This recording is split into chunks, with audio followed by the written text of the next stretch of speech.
Hello friends, welcome to my YouTube channel. मैं अंकित कुमार आपका फिर से वेलकम करता हूँ हॉरर की दुनिया आपके अपने यूट्यूब चैनल पर।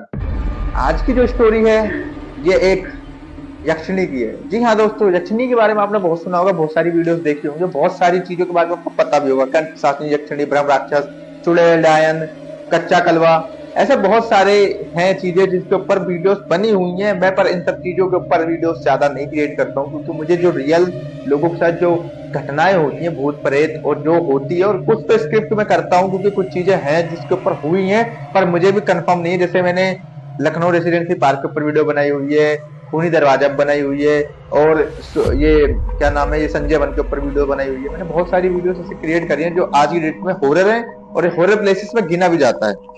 ऐसा क्या हुआ था, ऐसी क्या घटना हुई थी जो एक यक्षिणी ने एक लड़के की पूरी जिंदगी को बर्बाद कर दिया? ऐसा क्या घटना हुआ, ऐसी क्या घटना घटित हुई थी जिसके बारे में ना आपको पता है ना मुझे पता है, लेकिन जिसके बारे में, जिसको इन चीजों के बारे में पता है, वो फिर आज के समय में खतरनाक। मुझे खैर ये चीज पता नहीं है। मुझे सबसे पहली बात मैं आपको बताता हूँ, ये चीज मैंने भी सुनी है।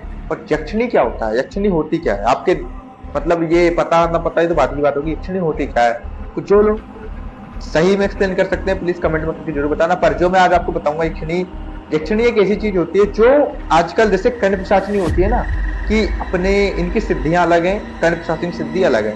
यक्षिणी का क्या सीन था, यक्षिणी का सीन ऐसा होता है कि उसको भी अपना जो लस्ट पूरा करने के लिए अपना वो उसको सिद्ध करते हैं। तो एक लड़के की बात है, ये लड़का शहर में रहता था। मैं शहर का नाम नहीं बताऊंगा कौन से शहर, फिर मैं बता देता हूँ। कोलकाता का रहने वाला लड़का था, कोलकाता का रहने वाला लड़का था। तो उसको एक बंदा बता देता है कि एक जो सिद्धि है वो लस्ट का बहुत भूखा रहता है। लस्ट का मतलब आप जानते हो, बहुत मतलब उसके दिमाग में लीचड़पना रहती है कि यार मुझे कुछ ना कुछ ऐसा करना है, और मेरे मन में ये सब ऐसी जिज्ञासा उत्पन्न हो रही है, ऐसी चीजें गलत गलत चीजें मेरे मन में आ रही है। तो मैंने कहा हो सकता, उसने कहा कि हो सकता है, चलो ठीक है। तो वो भी पता नहीं कहाँ से उसको ऐसी चीजें सिद्ध करने की उसने प्रक्रिया बता दी कि ऐसा कर, तू एक अध्यक्षणिक सिद्धि कर ले। तो एक बाबा के पास ले जाता है। बाबा वो जो तांत्रिक के पास, वो तांत्रिक देखता है कि अपना जो तुम्हें चाहिए, वो बोलता है कि सर वो मुझे ऐसे ऐसे, मेरे को इतनी जिज्ञासा है, मुझे एक लड़की चाहिए, मतलब उसको एक लड़की चाहिए, प्रीटी गर्ल चाहिए एक हिसाब से उसको, अच्छी सी, कि जो उसके साथ इस तरीके की हरकतें करे, मतलब जो भी इसके साथ जो एक्टिविटी है एंटीमेट होने की, वो उसके साथ करे। उसने कहा चलो ठीक है। उसने एक सिद्धि बताई, बोला जाना है एक तालाब में, तालाब में आपका जो एक नदी हो, और चांद की रोशनी पड़ रही हो बढ़िया एकदम खिली खिली, और आपको अपनी आधी बॉडी मतलब उस पानी के अंदर रख के उसमें जाके तुम्हें ये प्रक्रिया करनी है, ऐसे ऐसे करके अपना प्रक्रिया करो जा। वो सेम यही हरकतें करता था। 21 दिन की प्रक्रिया बताई थी, 21 दिन करी थी। बोला था उस समय तुम्हें डर भी लग सकता है, तुम्हारे साथ कुछ हो भी सकता है, मतलब तुम्हें लगेगा, महसूस होगा कि तुम्हें कुछ टच कर रहा है, तुम्हें कोई महसूस करवा रहा है, तुम्हारे साथ कुछ है, पर तुम्हें घबराना नहीं है, मतलब तुम्हें कहीं ना कहीं डरना नहीं है, तुम्हें कुछ एक्टिविटी नहीं करनी है, तुम्हें बस अपना जो मंत्रों का जाप है वो करते जाना। जो मंत्र वो तांत्रिक देता है, बोलता है इस मंत्रों का जाप करो, और इस चीज के बारे में मत सोचना कि तुम्हारे आसपास कोई है, कुछ हो सकता है, कुछ नहीं सोचना। बस तुम्हें अपनी जो क्रिया है वो कंप्लीट करनी है, उस क्रिया पे तुम्हें काम करना है, और तुम्हें ज्यादा कुछ नहीं सोचना। उसने कहा ठीक है, मैं ऐसी कोई हरकत नहीं करूंगा। अब वो 21 दिन की प्रक्रिया, एक दिन जब पहले दिन जाता है तो पहले दिन कुछ नहीं, एक हफ्ते बाद उसको महसूस होता है कि उसके ऊपर जैसे कोई आसपास ऐसे लग रहा है जैसे पानी में छन करता हो, पायल की आवाज, और ऐसे चल रहा हो साइडों साइड। तो उसको ये चीजें महसूस होने लगी कि हाँ मेरे आसपास कोई ना कोई चीज है। तो और एक दिन उसको लगा कि मेरे जो बॉडी के ऊपर कोई सांप रेंग के जा रहा है। वो धीरे धीरे करके एक 15 दिन की प्रक्रिया, 20 दिन की प्रक्रिया, एक दिन तो उसकी जो 18वें दिन की जो प्रक्रिया, जब वो सिद्धि कर रहा था, तो उसकी वो सिद्धि टूटने वाली थी, पर उसने अपने मन पे इतना काबू किया, उसको बहुत सारे एक जंगली जानवरों और ऐसे भूत खतरनाक किस्म की जो होती है ना, डरावनी, वो डरावनी आवाजें आने चालू हो गई। बगल में एक ऐसा गांव था जिसमें कोई रहता भी नहीं था, और उसी बगल में वो नदी भी थी, जिस चक्कर में उसको ज्यादा डर और लग रहा था। तो 21 दिन की प्रक्रिया करने के बाद जब उसको कुछ महसूस नहीं हो रहा, फिर वो तांत्रिक फंसे, मुझे कुछ महसूस नहीं हो रहा, बोला बेटा तुम जाओ, तुम्हारी प्रक्रिया तुमने कंप्लीट कर ली, तुमने अपनी सिद्धि पूरी कर ली है, अब तुम टेंशन मत लो, प्रक्रिया कंप्लीट हो चुकी है, आपको अब उसका फल जरूर मिलेगा। 22वां दिन बीतता, 23वें दिन उसके घर में एंट्री होती किसी की, उसके रूम में आता है कोई, और उसको दिखती है एक प्रिटी गर्ल, एकदम खूबसूरत सी खूब अच्छी लड़की, मतलब एक सुंदर सी एकदम अच्छी लड़की, और उसकी बॉडी अर्धनग्न है, मतलब आधी बॉडी उसकी कपड़े ढकी है, आधी आधी नहीं। तो उस चीज में उसको देख रहा है तो भाई कंट्रोल नहीं करता। पर एक चीज है, ये चीजें जितनी बाहर से देखने में सुंदर होती हैं, अंदर ये बहुत गंदी और बहुत ज्यादा दिक्कतें होती हैं। जितनी अप्सराएं परियां वगैरह जो उनकी सिद्धियां करते हैं लोग, कभी वो सुकून से नहीं रह पाते। ये चीज मैं आपको बता रहा हूँ। क्योंकि ये चीज एक है, इसके ऊपर बहुत सारी बातें बनी है, बहुत सारी बातें कही गई हैं, बहुत लोगों ने इस बातों पे बात करी हुई है। पर यक्षिणी एक ऐसी सिद्धि करी उसने कि अब वो उसके साथ इंटीमेट होती थी, रात को आती थी, उसके साथ इंटीमेट होती थी, दिन भर ऐसे ऐसे दिक्कतें होने लगी। धीरे धीरे करके इसके साथ वो चीजें होने लगी जो चीज ये चाह रहा था, तो वो होती है। पर इसकी घर की परिस्थितियां भी सुधर रही हैं, पैसों की किल्लत खत्म हो रही है, धीरे धीरे करके सब चीजें हो रही है।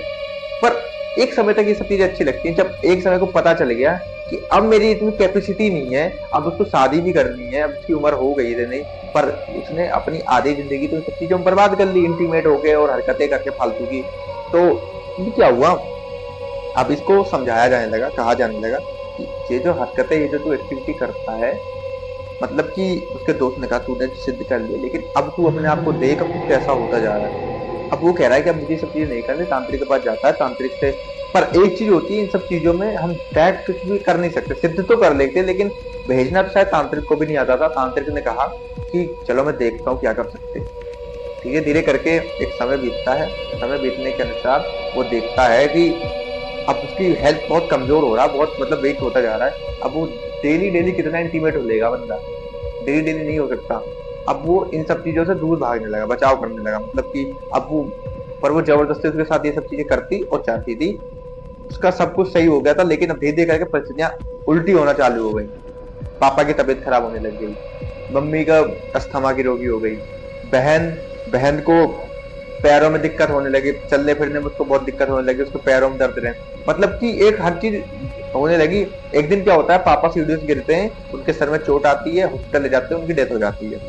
नेक्स्ट डे कुछ एक महीने जैसे ये सब बीतता है, एक महीने बाद उनकी माता की भी ऐसे ही असमंजस तरीके से मृत्यु हो जाती है। बहन बचती है, भाई बचता है। अब वो लड़का डर चुका है कि अब कुछ गड़बड़ है, घर में किसी के प्रेम महसूस होना, चलते हैं फिरते हैं, क्या हरकतें हो रही हैं, सब कुछ महसूस होता है। अब क्या होता है, उसने उसकी बहन को भी नहीं छोड़ा और उसकी बहन को भी करीब पूरी बेरहमी तरीके से मारा था। उस रूम में जब जाके देखा तो उसकी बहन की बॉडी के टुकड़े अलग अलग हिस्सों में पड़े थे। अब वो लड़का घबरा गया, अकेला बचा है। अब उस लड़के का ये हाल है, उस घर में अकेला रहने की क्या मतलब, हिम्मत तो पड़ती नहीं थी, पर उसको उस घर में अब आज की डेट में अकेला बांध के रखती, उसको तड़पा तड़पा के मारा था। और मारा किस प्रकार था उसको कि उसकी वो आती, उसको एक रूम में बंद करके रखती थी, वो आती और जाती। एक तो ये चीजें दिखती किसी को नहीं है, जिसने सिद्ध करी उसी को दिखती थी। उसने अपना असली रूप भी दिखाया यक्षिणी ने, जब वो देख के हैरान रह गया, उसके साथ ये हरकतें करी, उसको पटक पटक के मारना, उसकी सर फोड़ देना, उसका हरकतें मतलब उसके साथ बहुत बुरा कर रही थी, उसको एक तरीके से इतना गंदे तरीके से मार रही थी कि किसी को देखना भी उसके ऊपर बहुत ज्यादा वो होता।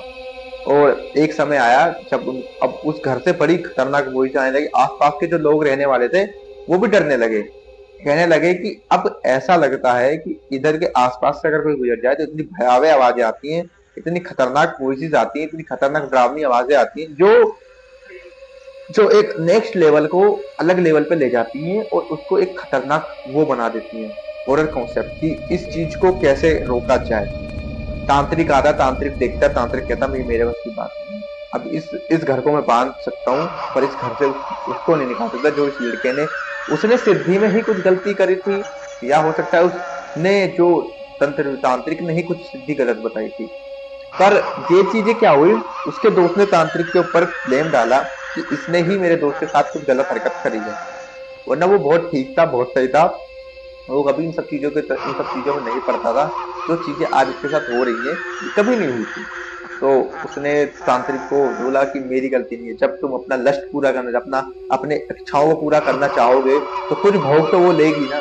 अब उस भोग को तुम पूरा नहीं कर पा रहे हो, तो उस भोग को पूरा नहीं कर पाओगे तो कुछ तो गड़बड़ होंगे ना। माता पिता सब गए, घर का सब, उस लड़के को तड़पा तड़पा के एक समय पे चांद से मार दिया। उस रूम आज भी उस घर के बोलते, इतनी खतरनाक बोलियां आती हैं। उस यक्षिणी ने शायद उस घर को छोड़ दिया है, क्योंकि अब वहां पे वो लड़का भी नहीं, कुछ नहीं है। पर वो जो आत्माएं उस घर में फंस के रहेगी, जो बन के रहेगी, जो तांत्रिक ने बांध दिया उस घर को, उधर से उन आत्माओं को, जो कि बहन के माता पिता की, लड़के की माता की जो आत्माएं, वो आज वहां पे चीखती चिल्लाती हैं, बोलते हैं लड़के की कभी आवाज है, कभी लड़की की, कभी कोई औरत आवाज देती है लड़की के प्रकार, तो वही से आती हैं। और धीरे धीरे करके एक समय बीतता है, मतलब कि पिताजी की तो इनकी मृत्यु हुई थी, तो पिताजी की तो इन्होंने सारे जो क्रियाक्रम जो भी उनका होता है वो सब कर दिया था। लेकिन जो उस लड़के के साथ हुआ था, उस लड़की के साथ हुआ था, उसकी माँ के साथ जो हुआ था, वो बहुत खतरनाक तरीके से मृत्यु हुई थी, जिस चक्कर में उनकी आत्मा आज भी वहां बंधी है, भटक रही है। तो ये एक सही थी। आपको मैं एक ये चीज बताना चाहता हूँ, अगर आप अपना लक्ष्य पूरा करने के लिए किसी चीज को उसका भोग भी देना होता है, अगर कोई सिद्धि में गलत कर दो, या किसी प्रकार की किसी परिस्थिति में आप गलत कर दो ना, तो आप उस चीज को झेल नहीं कर सकते। कोई भी चीज हो, कोई भी भाई जितना बड़ा महान बनता होगा ना, कि भाई मैं ये कर सकता हूँ, मैं ये कर लूंगा, नहीं कर पाऊँ।